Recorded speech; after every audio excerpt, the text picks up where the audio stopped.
এটা হলো যে যেহেতু বার কাউন্সিল অফ ইন্ডিয়ার একটা কমপ্লায়েন্স আমাদের উইদিন 6 মান্থ করতেই লাগবে, তো সেই কমপ্লায়েন্স করতে বার কাউন্সিলের যে নিয়ম সেই অনুযায়ী আমার পার্মানেন্ট টিচার 8 জন লাগে। তো পার্মানেন্ট টিচার লাগে, পার্মানেন্ট টিচারটার জন্য মানে মিটিং ডিসকাশন হয়েছে পার্মানেন্ট টিচার অ্যাডভাইসমেন্ট ইমিডিয়েট করা দরকার, এবং সেই কারণেই এখন যারা ভিজিটিং লেকচারার 3 জন তাদের সার্ভিসটা ডিসকাউন্ট তখন আমরা অ্যাভেলেবল টিচার আছেন তারা দিয়েই তারা যেটা যতটুকু সমস্যা এটাই মোকাবিলা করতে পারবো। এছাড়াও তো আমার কাছে অপশন নাই, আমার কাছে স্টাফ রিসোর্স আমাদের কলেজে কম। হ্যাঁ, এই স্টাফ কম রিসোর্স দিয়ে আমরা চলি।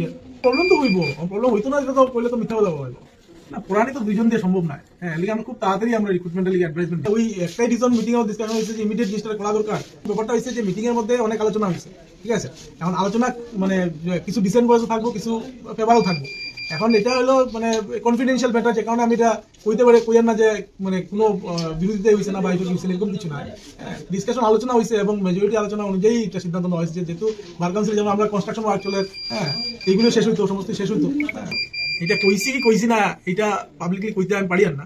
হ্যাঁ, কিন্তু আপনারা যদি মনে করেন স্টুডেন্ট স্বার্থে আমি কাজ করিয়ে যাই, আর স্টুডেন্টসরাও যদি মনে করে যে তারা স্বার্থে আপনি কাজ করে যাই, অবশ্যই যা কথা বলে আমি তারা স্বার্থেই কথা কইছি, স্বার্থ বিরোধী কথা আমি মিটিং এ অ্যাটলিস্ট কইছি না, এতটুকু আমি কইতে পারি।